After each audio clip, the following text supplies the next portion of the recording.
I feel as though Thunder has been a privilege. It's been a privilege to be the mascot, but what I guess I really love the most is when we're on the field, is spending time with my horse.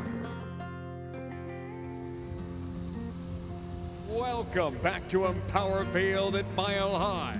When I think about the highlights of what we've been doing for the past 30 years, I still have to pinch myself. Here comes Thunder. I'm riding a horse on an NFL field. That's huge. And there's something about the regal nature of a horse. It just resonates with people.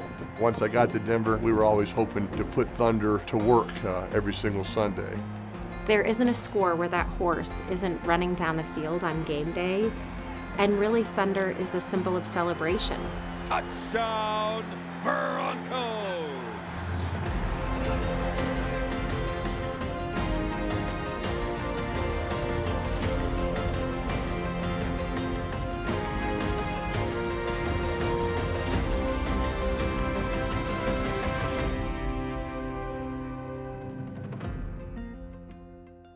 Over the past 3 decades, the Denver Broncos have achieved remarkable success with 3 Super Bowl championships, a state-of-the-art stadium, and one of the longest sellout streaks in professional sports. The Broncos have always prioritized fans first, while working toward building and maintaining a winning tradition. This winning mentality is clear, not only on the field, but also in the entertainment offered to fans on game day.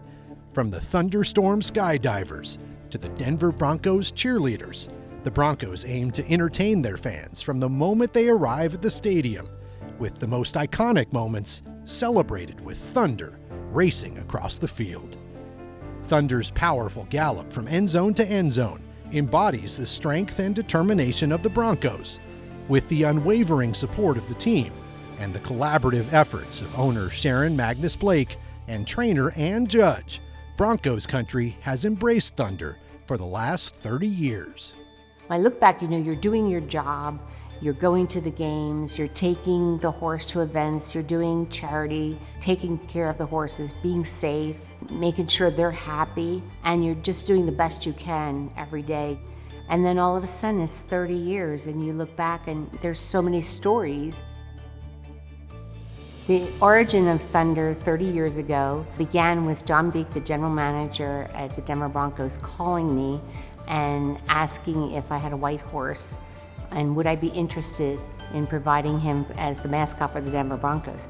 I said, absolutely, I'd be interested, and yes, I do have a white horse. John Beek and Pat Bolin were looking at ways to amplify the game entertainment experience, and Sharon has been well known in the Denver community for so many years, and she had a personal relationship through all of her philanthropy with John Beek. We were introduced to Sharon and Bob Magness at that time, and they were just so enthusiastic about wanting to be a part of the Denver Broncos. And I've got all these white Arabians and purebred Arabians. And so Mr. Bolin and I went out to their ranch in the indoor barn and looked at Thunder. And it was so good to work with Sharon and now Ernie, because they loved the Denver Broncos. Prior to Thunder's introduction in 1993, the Broncos had experimented with various mascots that embodied the logo's white bucking bronco. In the 1960s, Hall of Fame running back Floyd Little was photographed on a horse to promote the team.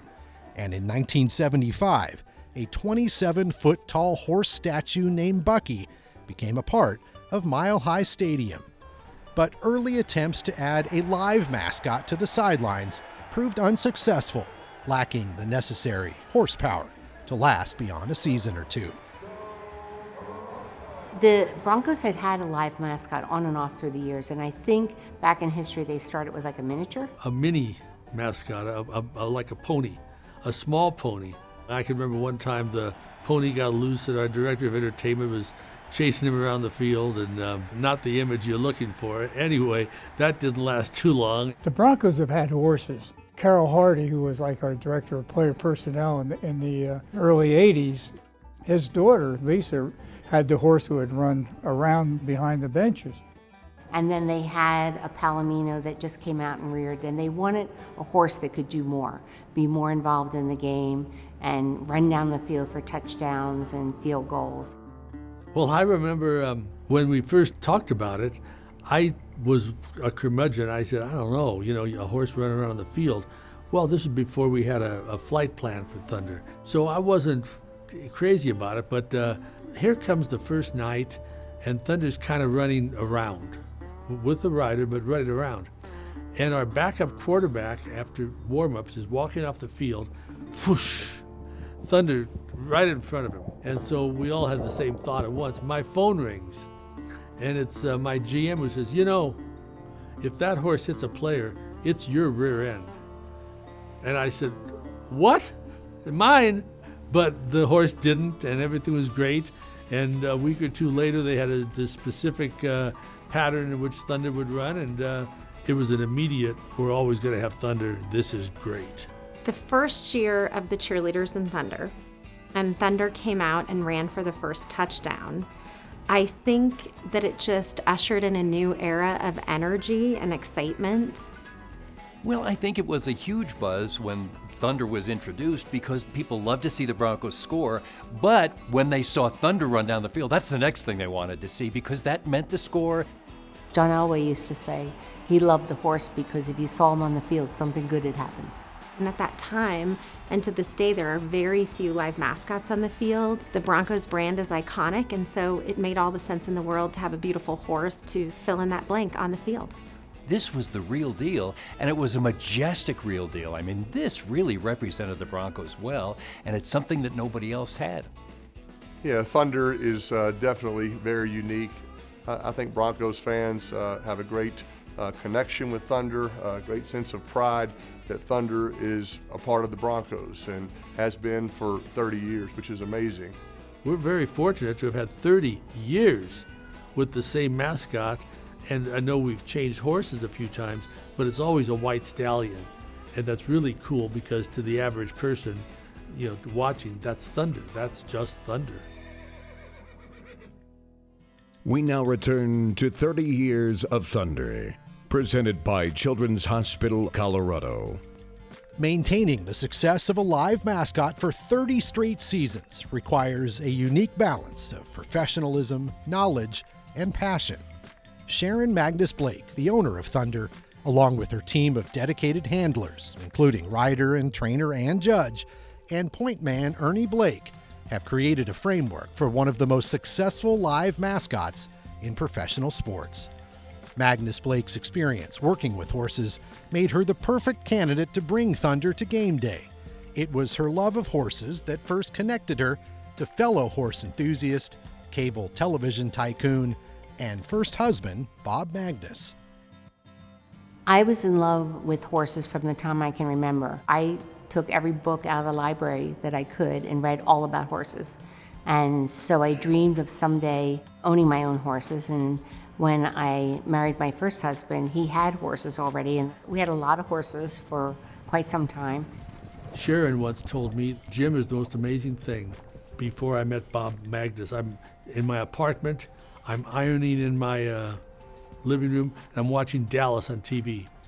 Then I met Bob, fell in love. The next year, I'm living Dallas. We've got this enormous ranch with all kinds of cowboys working there. Thunder One was the first horse I purchased, and he was actually purchased as a show horse and then became the Denver Broncos mascot. And he was a real piece of work. He was so full of himself, and he always knew better than you, but I loved him so much. He would do anything. When it started, we had 2 riders, and they did a great job, but then they went on to college, and so Annie became available, and I am so grateful for her. Sharon Magness Blake called me and she said, "We're having a little trouble with Thunder. Would you be willing to ride him on the field?" Well, I had to stop for just a second so that I didn't go, "Oh my gosh." But I did stop for just a second, and then I said, "Yes, Sharon, I would love to do that. Thank you for asking." Sharon and Ann need each other to do the incredible work that they do on the field. First of all, she's one of my very best friends. I trust her totally because of her skills and her judgment. Sharon trusts that Anne has trained that horse and can handle that horse in any circumstance. And Anne has trust in Sharon that what she needs will be taken care of. I just feel an incredible amount of faith and confidence, which is so strengthening and allowing me to do what I need to do with these horses. I couldn't be more blessed to have more incredible owners and friends than Sharon and Ernie. There were a number of things about Sharon's life that I didn't know anything at all about. It was a blind date. I had moved to Colorado from Washington, D.C. I followed football, but I didn't know actually about Thunder at all.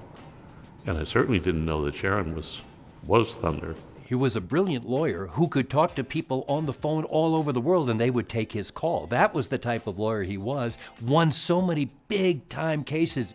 But there's Ernie, no kidding, just like a fan. And I think he sees all of this from the fan's perspective, knows the thrill that he gets, and he wants to translate that to the fan base. And I think that's what he does with Thunder and with Sharon and Thunder together. Ernie is a great part of the team. He is our boss, but he's also a friend.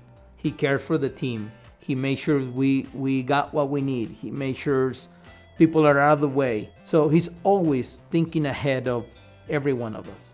The early moments with Thunder are memorable. For the first weeks at least, maybe even months, he would tease me. I would walk him from the stable out to the back pasture, and as soon as we got through the gate into the pasture, he'd start running. Just my tippy toes would touch the ground as he ran with me, and me holding on. I didn't give up. I didn't stop. And he'd run away and then just stop and look at me like, wasn't that fun? Or, you're mine, I'm not yours.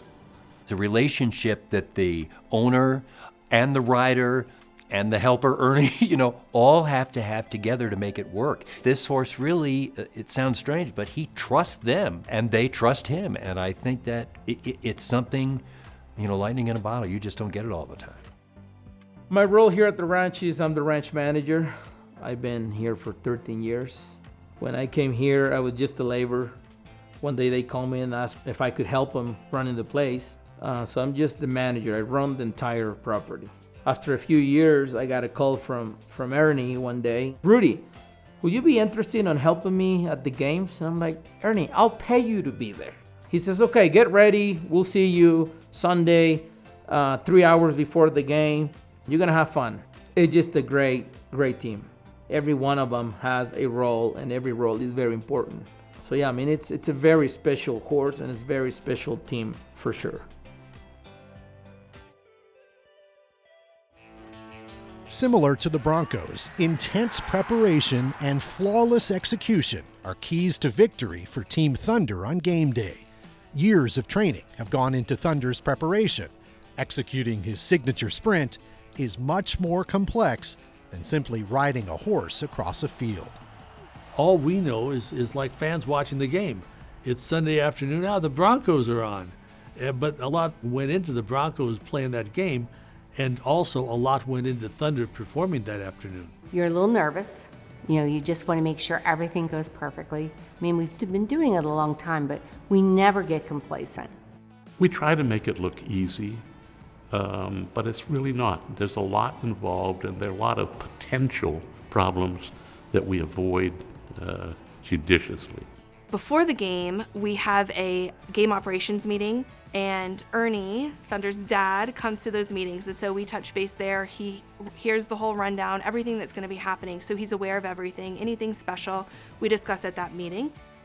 We try to be organized well before game day, but particularly on game day, we go back and we check every one of those boxes and make sure that we've got everything that we need. We're also really trying to organize Thunder's day. We usually wash him the night before, but there'll be sometimes some clipping and some grooming. He gets his nails done. He gets his feet polished. On Bronco game day, everything feels like it's squashed into this really short amount of time, and we're just moving. From the moment that we get up here on the farm and we're feeding horses and cleaning stalls, it starts out as a fairly early day and fairly work intensive, and then it gets nothing but more of that by the time we reach the stadium. Ernie and I and our team arrive early ahead of Annie because we have to lay rubber mats out so he can walk into the stall without being there's concrete down there that he would slip on.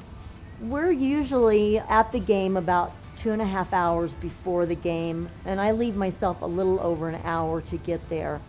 My role is to move the trailer on very tight spots. We have a space or a parking space, but it's pretty tight sometimes, especially on Monday night footballs or Thursday night footballs or Sunday night footballs. That's when it gets super tight. Everybody's there. We put him in the stall with his shavings, unpack his tack, get him all settled in, put his hay, get his water, get all of the equipment we need for the field, get the flags out, get the photograph cards out that we're gonna sign.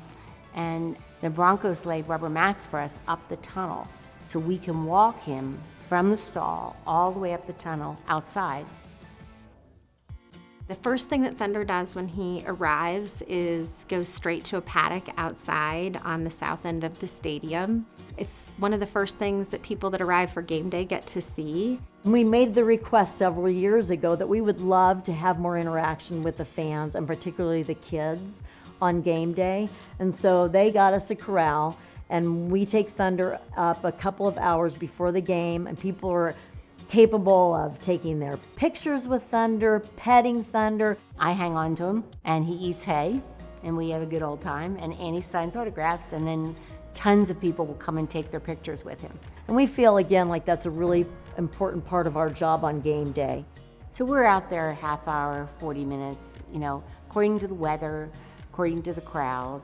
And then we walk them back down, same skinny little rubber mat path, put him in the stall, and then we let him relax.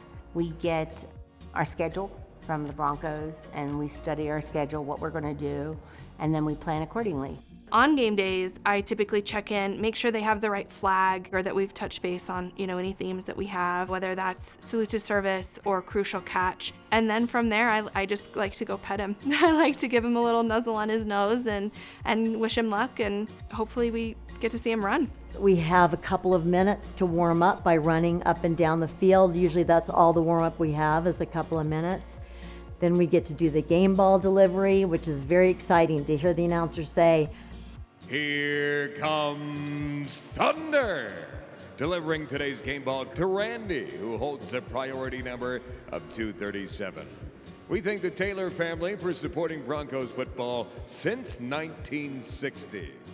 Ernie goes to visit the family who's going to receive the game ball before the game, like an hour and a half before the game.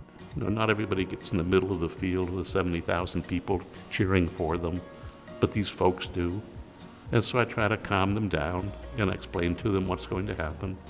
Tell them about the horse running straight at them with the ball. And they catch the ball, and then they turn to the crowd like I asked them to and hold it up over their heads, and 70,000 people cheer. when we run Thunder out of the tunnel to lead our team out, as Team Thunder, we always say this is probably the most dangerous, if you want to call something on the field that we do dangerous. Number one, we're in a tunnel with a horse surrounded by fans that are screaming, and we've got a team behind us who's very excited, so they're jumping up and down. You can understand why a horse would find that a little disconcerting. But all of the Thunders have been really good in the tunnel. We have two team members stand near his head. Sharon stands on one side and Rudy stands on the other side. I am watching everything to make sure nothing's in our way and everything's going to go fine. I'm watching her. I'm standing beside him, so he just stays calm. He's right beside me. Everything is about being safe. You know, you got a lot of players, referees, you got security people, you got camera people, you got fans.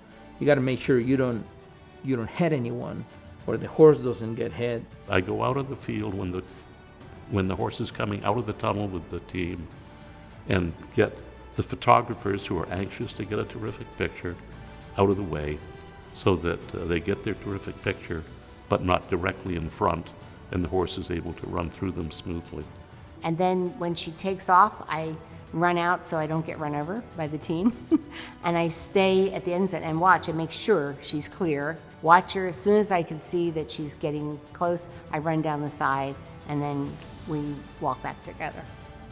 That is the iconic moment in game day, watching the horse run out of the tunnel with the team to start the game. Thunder is always impressive, and there's something about the regal nature of a horse, I believe. It just resonates with people. Yeah, it's been impressive from the very get-go. We now return to 30 Years of Thunder, presented by Children's Hospital, Colorado.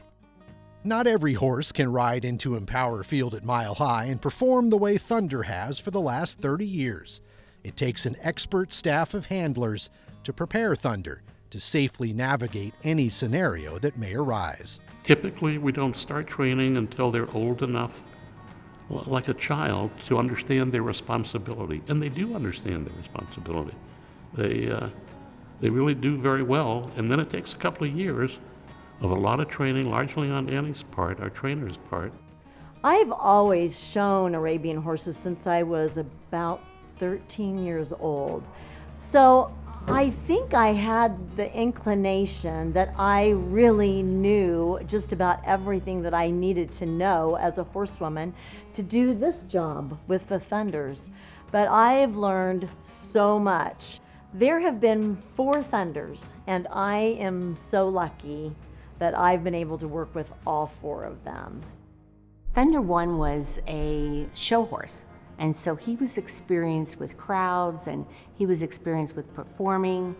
The fans loved him. He had a big, long mane and tail, and he was very showy. He had an ego as big as this barn. He was quite full of himself.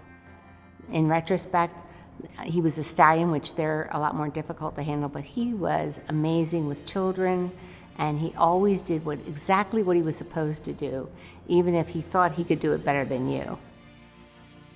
Dose, or Thunder 2, is probably the most timid of all of the Thunders, but yet the most faithful. Even if he was nervous or scared about something, he would look at either Sharon or I, and as long as we told him it was all right, he was like, okay then, I'm fine.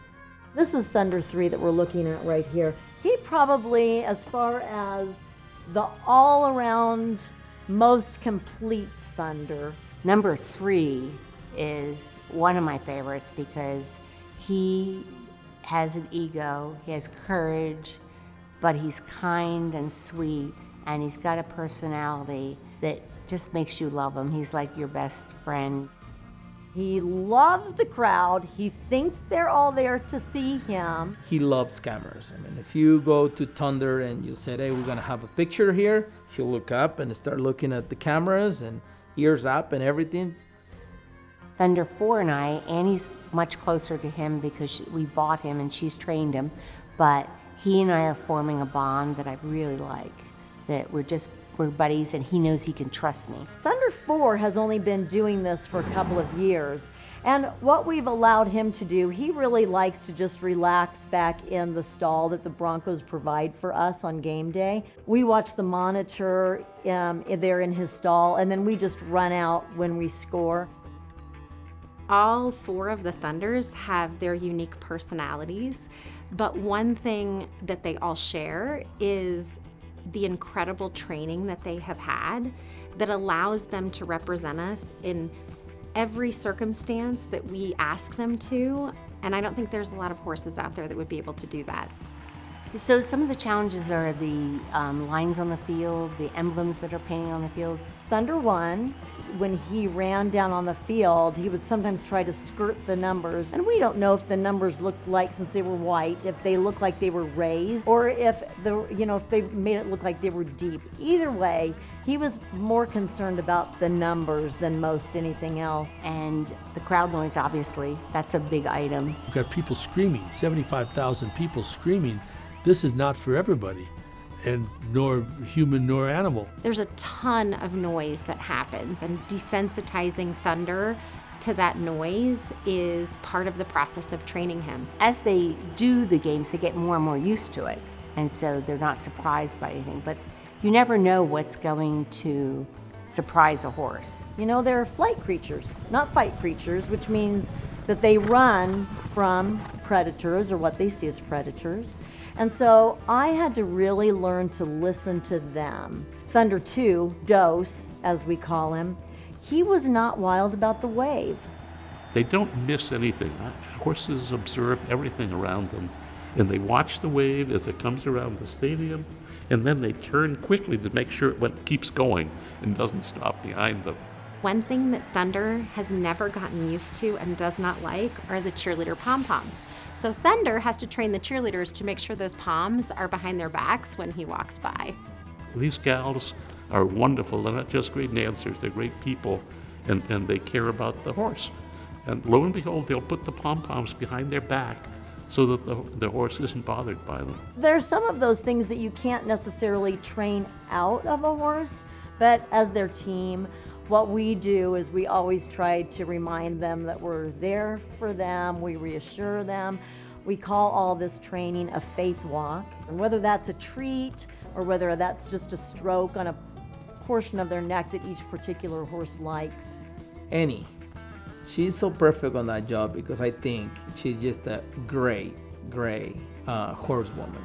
She talks to the horses. I really think so. Hey, buddy, we gonna win the game today? Yes? Sure we are. Yeah.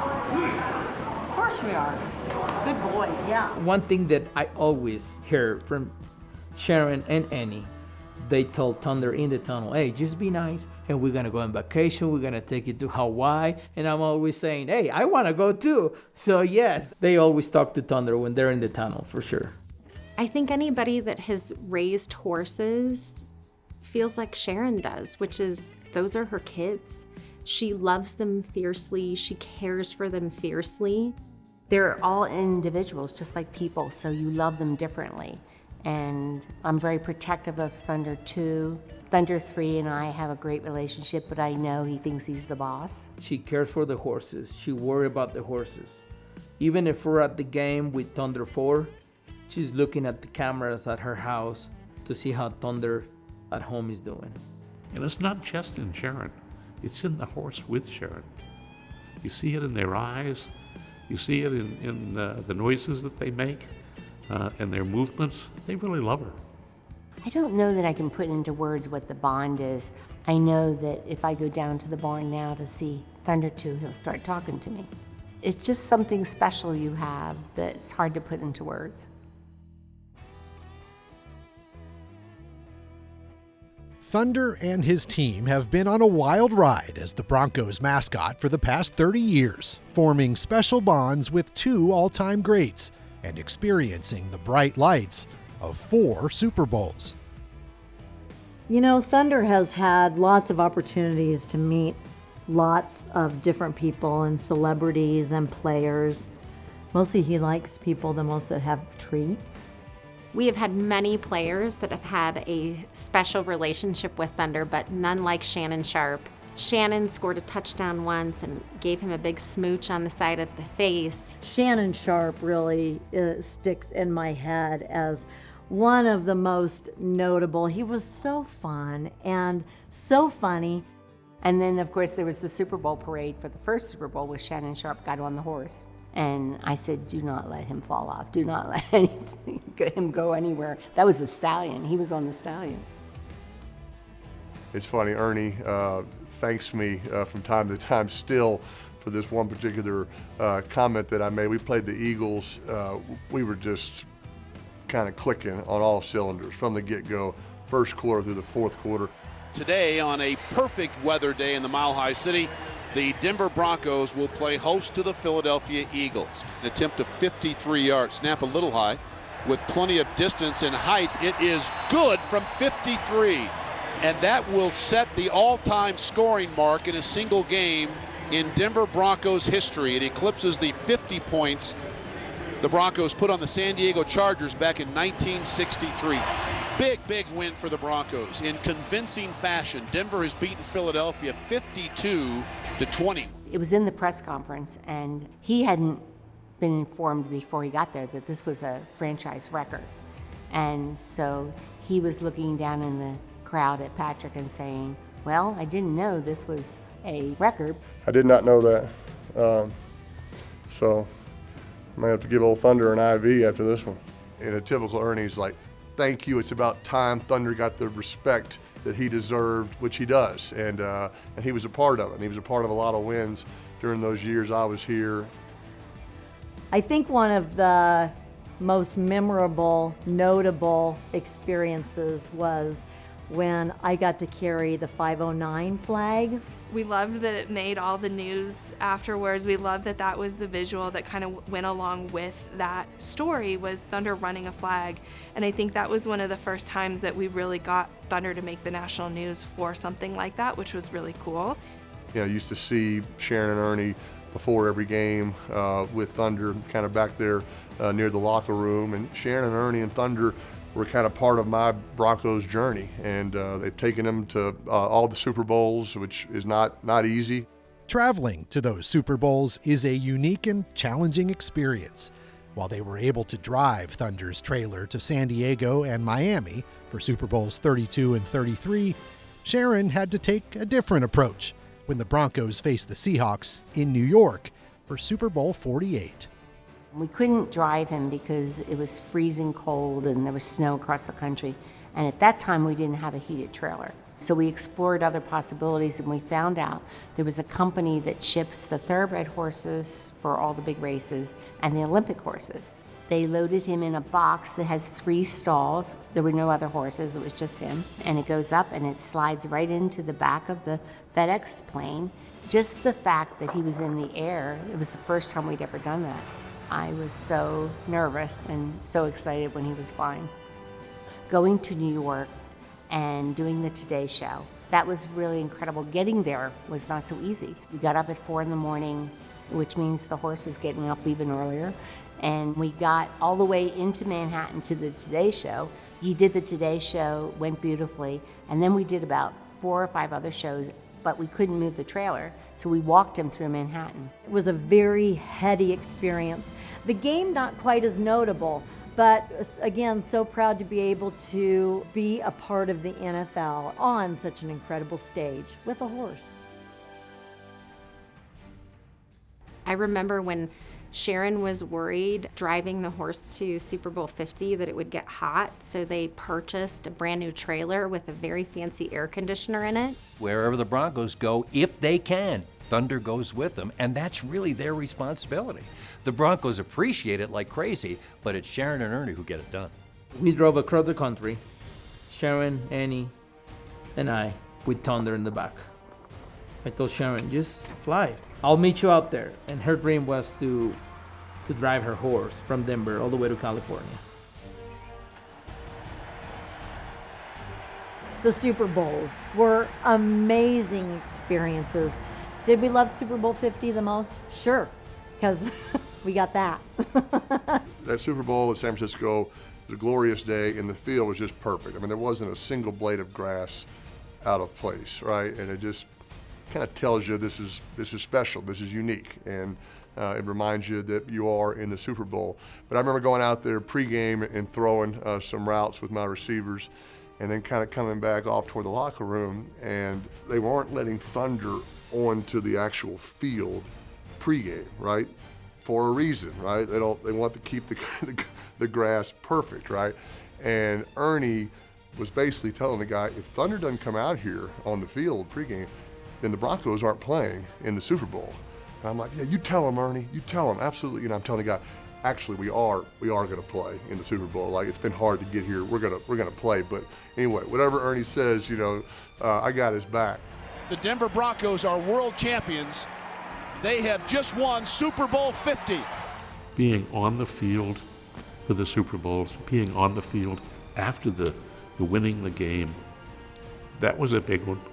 That was a biggie. We actually were on the field right after we won. We were in the confetti. Thunder is a part of the Broncos, and Sharon and Ernie certainly are, and they do anything for the Broncos, Thunder would, and so it's been a great connection and a great relationship.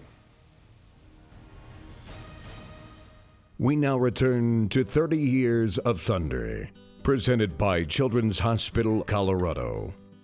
Although Thunder is most well known for his dramatic impact on game day, it is only one aspect of what the Broncos mascot brings to the franchise. Outside of game day, Thunder serves as an ambassador for the team. I was always involved in the community in a lot of nonprofit events and a lot of charities. People love the horse, and he kind of brings a different persona with him. We feel that our work in the community, although maybe not as public, maybe not as exciting as our work on the field, is really important and really valuable. Thunder is not just Thunder on the field. Thunder is also outside the field, just like any other player. You know, just like the players, they do a lot of things outside. Thunder is that way too. The community work that they do now in Thunder's name, on behalf of the organization, on behalf of sponsors, has really elevated what they bring to the table as a mascot. We like to do lots of visits, so we work with the Boys and Girls Club through the Denver Broncos. Going to local schools, participating in parades, having his own Christmas party with hundreds of kids from Boys and Girls Clubs. And I think when she could see a horse, once again, that would do good for some portion of the community. That is meaningful to her in that this horse that she is raising can do so much more than just be a horse in her backyard. I think Thunder's legacy would hopefully be that he brought joy to a lot of people, particularly children. There's a lot of children who, when they meet a horse, are a little nervous or a little afraid. And there have been a number of children that have come up to him, and I don't know how the horse knows, but they'll turn around and they're like trying to get their picture taken, and he'll just nuzzle their hair, and then they start giggling, and then they're like, okay, he's all right.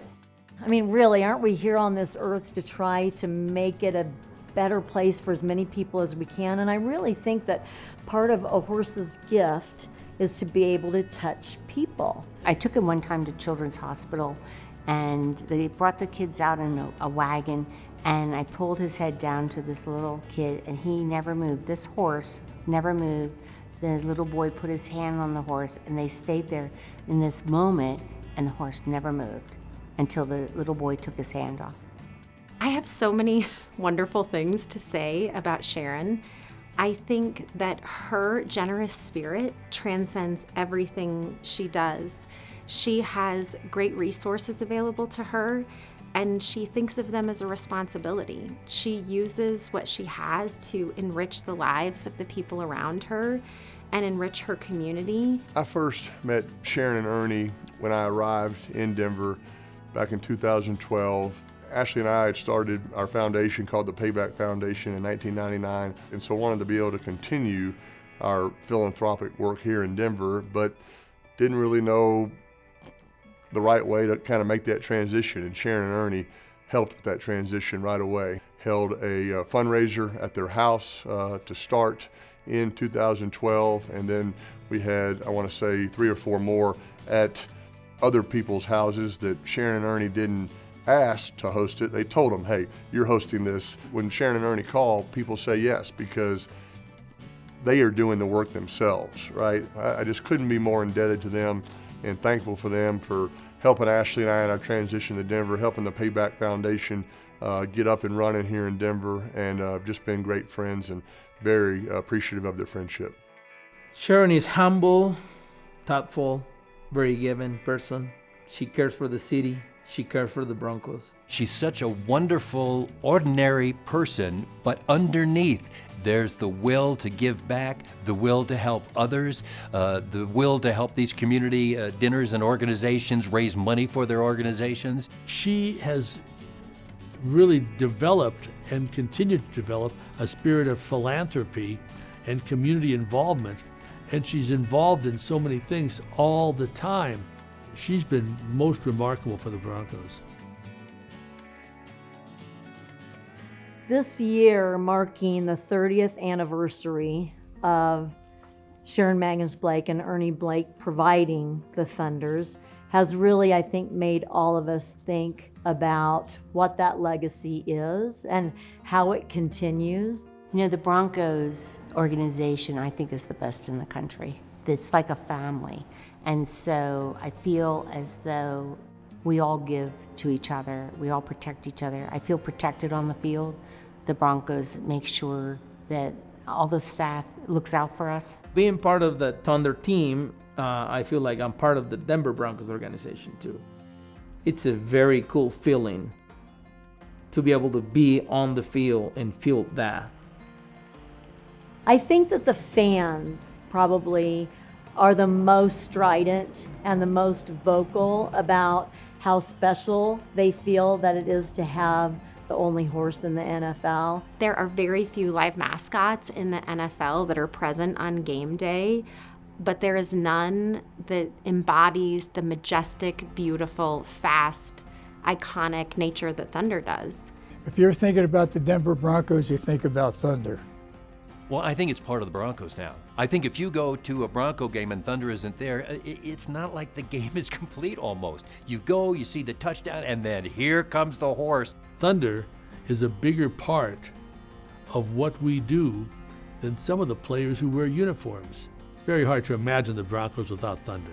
He means the same thing to me that he does to all the other Bronco fans. He's a representation of winning, of scoring, of having a good time, enjoying football. Team Thunder is always trying to find new avenues where we can assist the Broncos by what we can do as part of their team and what we can do in the community as a part of Team Thunder. And if we can continue to do that for the next 30 years, oh my gosh, all of our prayers have been answered. I feel as though Thunder has been a privilege. It's been a privilege to be the mascot, but what I guess I really love the most is when we're on the field, waiting for the next opportunity to run down the field or whatever we're going to do. I love being with him.